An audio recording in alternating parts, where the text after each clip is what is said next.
Everyone, আমি রিমা। আমার ব্লগে আপনাদের সকলকে জানাই ওয়েলকাম। আজ 25শে জানুয়ারি, আর আজকের দিনটা আমার কাছে একটু স্পেশাল, কারণ আজ আছে আমার এক দাদার বিয়ে। এখন বাজে সকাল 8টা, আর আমি এখন স্নান করে নিয়েছি, কারণ 9টার সময় আছে দাদার গায়ে হলুদ, আর আমি গায়ে হলুদে যাওয়ার জন্য রেডি হয়ে নেব। আর আমি রেডি হয়ে আসি, তারপরও আবারও দেখা হচ্ছে আপনাদের সাথে। এখন আমি রেডি হয়ে গেছি, আর আমার সাথে সাথে আমার বোন, আমার দিদিরা সবাই রেডি হয়ে গেছে। আমাদেরকে কেমন লাগছে কমেন্টে জানাবেন। কিন্তু আমরা সবাই এখন একটু ফটো তুলে নিচ্ছিলাম। ফটো তোলা হয়ে গেছে, চলুন এবার যাওয়া যাক, এমনিতেই অনেক দেরি হয়ে গেছে।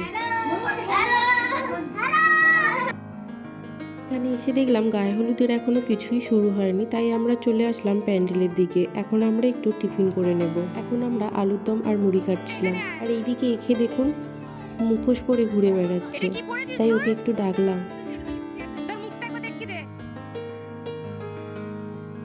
আমাদের টিফিন করা হয়ে গেছে, চলুন এবার যাওয়া যাক গায়ে হলুদের দিকে। এতক্ষণে নিশ্চয়ই শুরু হয়ে গেছে। এখানে এসে দেখলাম গায়ে হলুদ এখনো শুরু হয়নি, তবে গায়ে হলুদের জন্য সবকিছু রেডি হয়ে গেছে। আর এদিকে তত্ত্বও চলে আসছে মেয়ের বাড়ি থেকে, এবার গায়ে হলুদ শুরু হবে।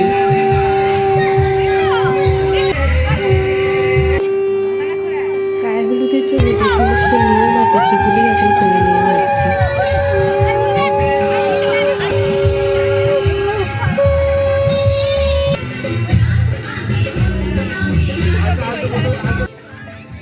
এদিকে গায়ে হলুদ হয়ে গেছে, এখন চলছে ফটো তোলা। ফটো তোলা হয়ে গেলে আমরা এখন যাব দাদাকে নিয়ে স্নান করাতে।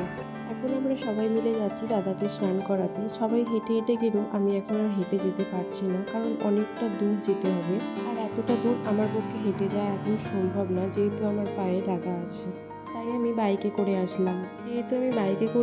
তাই ওদের থেকে একটু আগেই আমি চলে আসছি। আর এই যে হচ্ছে আজ আমাদের নিতবর। এটা হচ্ছে আমাদের গ্রামের সিদ্ধেশ্বরী কালী মন্দির। আজ দাদাকে এই মায়ের পুকুরেই স্নান করানো হবে। এই তো এরাও সবাই চলে আসছে। দাদা এসে প্রথমে মন্দিরে মায়ের কাছে প্রণাম করে নিচ্ছিল।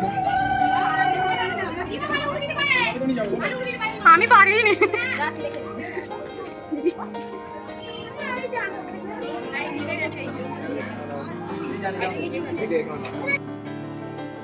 এই পুকুরটা এখন যেহেতু সেইভাবে ব্যবহার করা হয় না, তাই পুকুরটার এখন খুবই খারাপ অবস্থা। আমাদের গ্রামের ছেলে মেয়েদের বিয়ে হলে, ছোট ছোট বাচ্চাদের অন্নপ্রাশন হলে সবাইকে এই পুকুরে স্নান করাতে নিয়ে আসা হয়। দাদার আজ নদীতে স্নান করতে যাওয়ার খুব ইচ্ছা ছিল, কিন্তু ইচ্ছা থাকলেও সময়ের অভাবে আর হয়ে ওঠেনি। নদীটা আমাদের বাড়ি থেকে একটু দূরে, ওখানে গেলে অনেকটাই সময় লেগে যাবে। আর দাদার বিয়ে যেহেতু গোধূলি লগ্নে, তাই 5টার সময় দাদাকে বিয়ে করে বেরিয়ে যেতে হবে।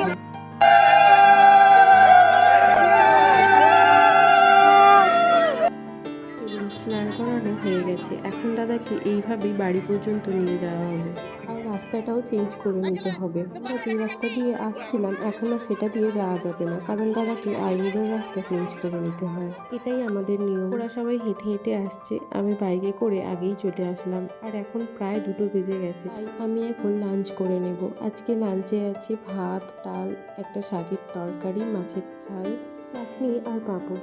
লাঞ্চ কমপ্লিট করে আমি এখন বাড়ি চলে যাব, কারণ এখন একটু আমাকে রেস্ট করে নিতে হবে, না হলে আবার শরীর খারাপ করে দেবে। সন্ধ্যায় আর বেরোতেই পারবো না, হাঁটতেই পারবো না। 2000 years later. এখন বাজে সন্ধ্যা প্রায় 8টা সাড়ে 8টার মতো, আর আমরা সবাই বরযাত্রী যাওয়ার জন্য রেডি হয়ে গেছি। আজ আমরা সবাই বাসে করেই যাবো, যেহেতু এখান থেকেই ছাড়া হবে, তাই আমরা সবাই এখানে এসে বাসে উঠে পড়লাম। আমি বাসে করে সবাই একসাথে গেলে সত্যি খুব আনন্দ হয়।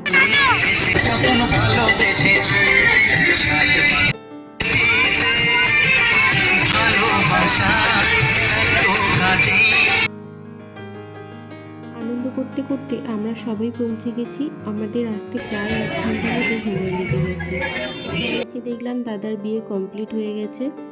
এখন আমরা ওদের সাথে দেখা করে নিলাম আর কিছু ফটো তুলে নিলাম। এখানে দেখলাম ফুচকা আর চিকেন পকোড়া ফল বসেছে, আমরা এখন ওগুলো একটু খেয়ে নেব। এখন আমি চলে আসলাম খাওয়ার প্যান্ডেলে। এখন আমি খাওয়া দাওয়া করে নেব, অনেক রাত হয়ে গেছে, খাওয়া দাওয়া করে বাড়ি ফিরতে হবে। প্রথমেই দিয়ে গেছেন স্যালাড, ভেজিটেবলস আর তার সাথে একটু কাসুন্দি, আর এখন দিয়ে গেলেন কচুরি আর ডাল মাখানা।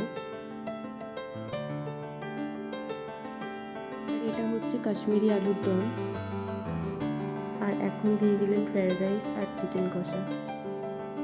এখন চলে আসছে চাটনি, পাঁপড়, নলেন গুড়ের রসগোল্লা আর সন্দেশ। কমপ্লিট, হাত ধুয়ে নিলাম। এবার এখন দিয়ে গেলেন আইসক্রিম আর পাশ। চলুন খাওয়া দাওয়া কমপ্লিট, এবার বাড়ি ফিরতে হবে, অনেক রাত হয়ে গেছে। চলুন এবার বাড়ি ফেরা যাক। আমি বাসে করে আসলো, এখন আমি এই গাড়িটা করে বাড়ি যাব। যদি আপনাদের ভালো লেগে থাকে লাইক কমেন্ট করে পাশে থাকবেন, সাবস্ক্রাইব করতে ভুলবেন না কিন্তু। নমস্কার।